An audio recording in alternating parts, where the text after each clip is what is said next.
Il est un peu plus de 20 h hier soir. Sophie Oconi sait déjà qu'elle a gagné.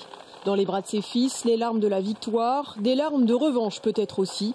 Battue aux dernières européennes, dépourvue de tout mandat national, la vice-présidente de l'UDI a pourtant réussi un coup de maître, battre l'ancienne ministre Marisol Touraine sur ses terres. On a eu des débats qui ont été, je dirais, punchy, mais c'est normal. Pour autant, elle a eu une grande dignité dans la façon de mener sa campagne et ça n'a pas toujours été le cas des autres candidats et ça, je veux saluer cette qualité qu'elle a de respecter l'autre. Bien loin de faire l'unanimité au sein de la droite tourangelle, la toute nouvelle députée a su néanmoins naviguer habilement à contre-courant et fédérer autour d'elle.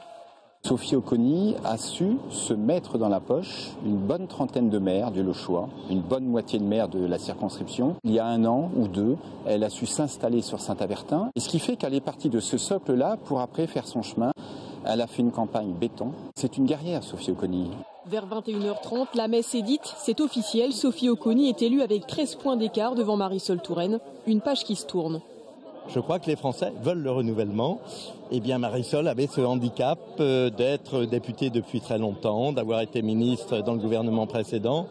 Je crois qu'avec Sophie Oconi, on va avoir, et ce qu'on attendait, la raison pour laquelle je l'ai soutenue, qu'elle ait beaucoup d'objectivité dans les réformes. C'est-à-dire que les Français attendent qu'on soutienne fortement les politiques nécessaires au redressement de la France, mais pas de manière inconditionnelle. Il faut aussi avoir du recul, il faut aussi savoir dire non quand on pense qu'une réforme ne va pas dans l'intérêt général. Après 10 ans à gauche, la 3e circonscription sera désormais au centre. Sophie Oconi devenant ainsi la première députée UDI.